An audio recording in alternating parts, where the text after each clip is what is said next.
Evangelho de São Mateus, capítulo 23. Jesus condena a dominação intelectual. Jesus falou às multidões e aos seus discípulos.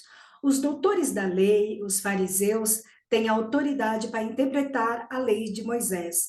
Por isso, vocês devem fazer e observar tudo que eles dizem. Mas não imite suas ações, pois eles fazem e não praticam. Amarram pesados fardos e colocam no ombro dos outros, mas eles mesmos não estão dispostos a movê-los nem sequer com um dedo. Fazem todas as ações só para que sejam vistos pelos outros. Vejam como eles usam faixas largas nas testas e nos braços, e como compõem a roupa longa, franjas, como trechos da Escritura. Gostam dos lugares de honra nos banquetes dos primeiros lugares na sinagoga. Gostam de ser cumprimentados em praças públicas e de que as pessoas os chamem mestre. Quanto a vocês, nunca se deixe chamar mestre, pois um só é o mestre de vocês, e todos vocês são irmãos. Na terra, não chame ninguém pai, pois há um só pai de vocês, aquele que está no céu. Não deixe que os outros chamem vocês líderes, pois um só é líder de vocês, o Messias. Pelo contrário, o maior de vocês deve ser aquele que serve a vocês. Quem se eleva será humilhado, e quem se humilha será elevado. Jesus condena a hipocrisia religiosa. Ai de vocês, doutores da lei e fariseus hipócritas, que fecham o reino do céu para os homens. Nem vocês entram, nem deixam entrar aqueles que desejam. Ai de vocês, doutores da lei e fariseus hipócritas, vocês expulsam as viúvas e roubam suas casas, e para disfarçar, fazem longas orações. Por isso, vocês vão receber uma condenação mais severa. Ai de vocês, doutores das leis e fariseus hipócritas. Vocês percorrem o mar e a terra para converter alguém, e quando consegue, o tornam merecedor do inferno 2 vezes mais do que vocês. Ai de vocês, guias cegos, vocês dizem, se alguém jura pelo templo, não fica obrigado, mas se alguém jura pelo ouro do templo, fica obrigado. Irresponsáveis e cegos, o que vale mais, o ouro ou o templo, que santifica o ouro? Vocês dizem também, se alguém jura pelo altar, não fica obrigado, mas se alguém jura pela oferta que está sobre o altar, esse fica obrigado. Cegos, o que vale mais, a oferta ou o altar que santifica a oferta? De fato, quem jura pelo altar, jura por ele e por tudo o que há sobre ele. A quem jura pelo templo, jura por ele e por Deus que habita no templo. E quem jura pelo céu, jura pelo trono de Deus e por aquele que nele está sentado. Ai de vocês, doutores da lei e fariseus hipócritas, vocês ganham dízimo de hortelã, da erva doce e do cominho, e deixam de lado os ensinamentos mais importantes da lei, como a justiça, a misericórdia, a fidelidade. Vocês deveriam praticar isso, sem deixar aquilo. Guias cegos, vocês coam um mosquito, mas engolem um camelo. Ai de vocês, doutores da lei e fariseus hipócritas, vocês limpam o copo e o prato por fora, mas por dentro vocês estão cheios de desejos de roubo e cobiça. Fariseu cego, limpe primeiro o corpo por dentro, e assim o lado de fora ficará limpo. Ai de vocês, doutores da lei e fariseus hipócritas, vocês são como sepulcros caídos por fora, parecem bonitos, mas por dentro estão cheios de ossos, de mortos e podridão. Assim também vocês por fora parecem justos diante dos outros, mas por dentro estão cheios de hipocrisia e injustiça. Ai de vocês, doutores da lei e fariseus hipócritas, vocês constroem sepulcros para os profetas e enfeitam os túmulos dos justos e dizem: se tivéssemos vivido no tempo dos nossos pais, não teríamos sido cúmplices da morte dos profetas. Com isso, vocês confessam que são filhos daqueles que mataram os profetas. Pois bem, acabem de encher a medida dos pais de vocês, serpentes, raça de cobras venenosas. Como é que vocês poderiam escapar da condenação do inferno? É por isso que eu envio a vocês profetas, sábios e doutores. A um vocês matarão e crucificarão, a outros torturarão nas sinagogas de vocês e os perseguirão de cidade em cidade. Desse modo, virá sobre vocês todo o sangue justo derramado sobre a terra, desde o sangue de Abel, o justo, até o sangue de Zacarias, o filho de Barraquias, que vocês assassinaram entre o santuário e o altar. Eu garanto a vocês, tudo isso acontecerá nessa geração. Julgamento sobre Jerusalém.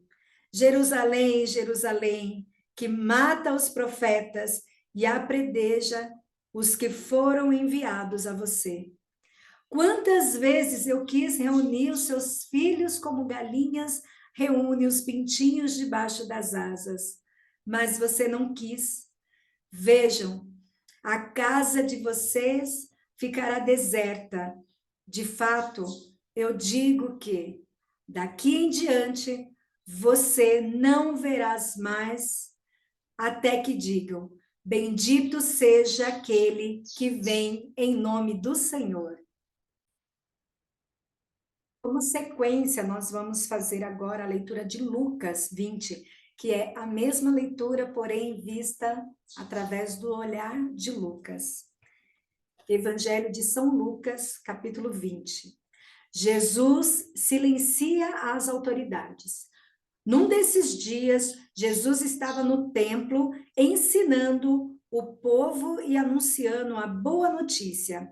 Então, os chefes dos sacerdotes e os doutores da lei e os anciões apareceram e disseram: dize-nos com que autoridade fazem tais coisas? Quem foi que te deu essa autoridade? Jesus respondeu: eu também vou fazer uma pergunta para vocês. Digam, o batismo de João vinha do céu ou dos homens? Mas eles comentaram entre si: se respondermos que vinha do céu, ele vai dizer: por que vocês não acreditam em João? Se dissermos que vinha dos homens, todo o povo nos apedrejará, porque está convencido de que João é um profeta. Então eles responderam que não sabia de onde vinha.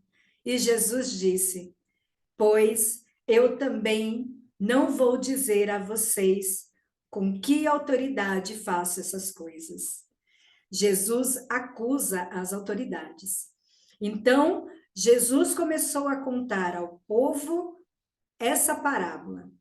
Um homem plantou uma vinha, arrendou-a para uns agricultores e partiu para uma longa viagem ao estrangeiro. Na época da colheita, mandou um empregado aos agricultores para que lhe desse a parte do fruto da vinha. Mas os agricultores bateram nele e mandaram de volta sem nada. O dono mandou outro empregado. Os agricultores bateram nele também, o insultaram e mandaram de volta sem nada. E o dono mandou ainda um terceiro empregado. Os agricultores também feriram e jogaram para fora.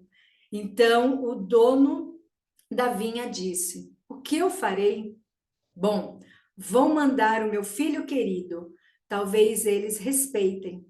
Mas, ao vê-lo, os agricultores comentaram entre si: esse é o herdeiro, vamos matá-lo para ficarmos com a herança. Então, eles jogaram o filho fora da vinha e o mataram. Pois bem, o que o dono da vinha fará com esses agricultores?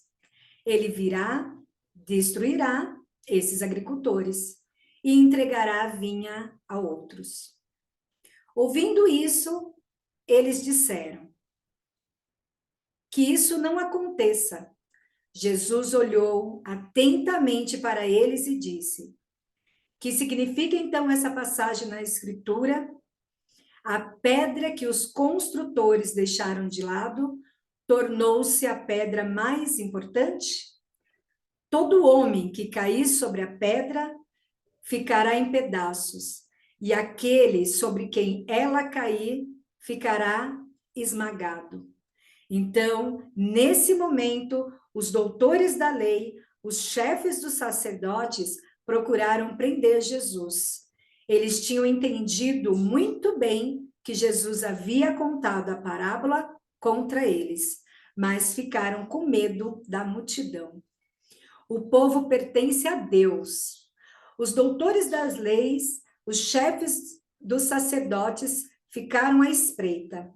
Mandaram espiões fingindo que eram justos, a fim de surpreender Jesus em alguma palavra.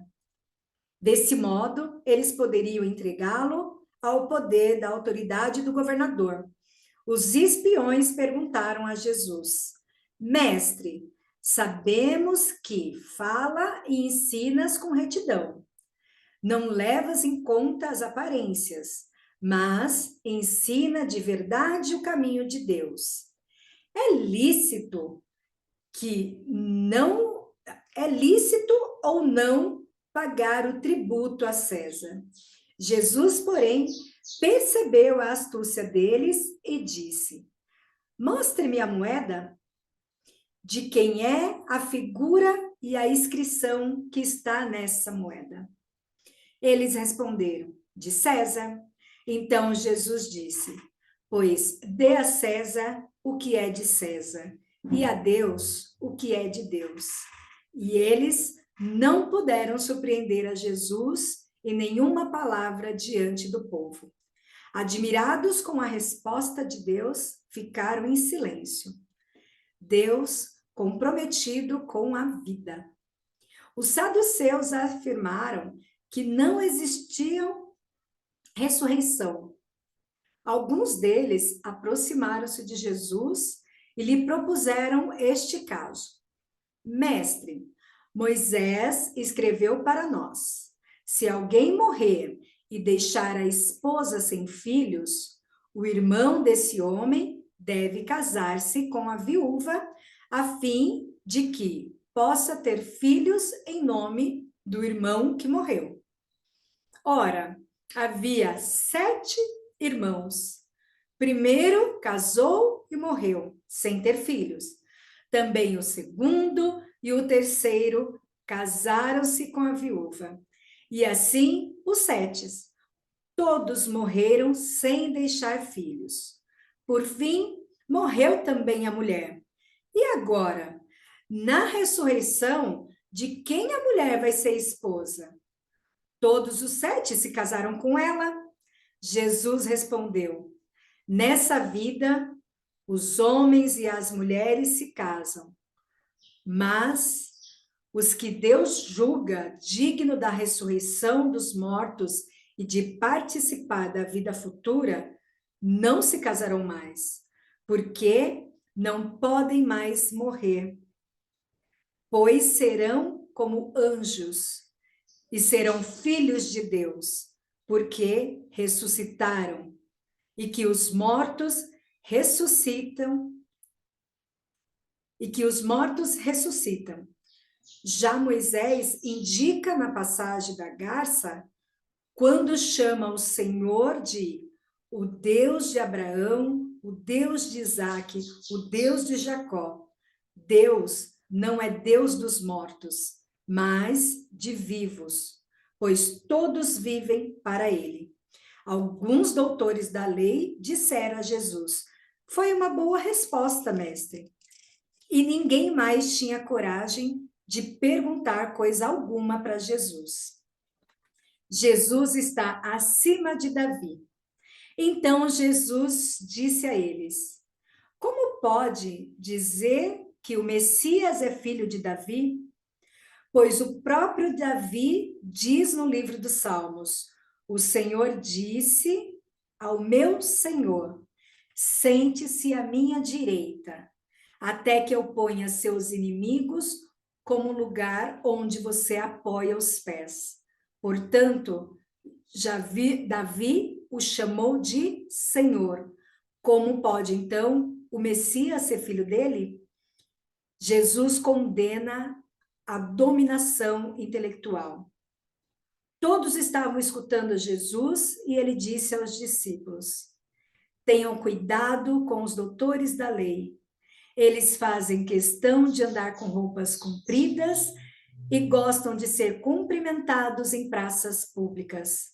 Gostam dos primeiros lugares na sinagoga, dos postos de honra nos banquetes.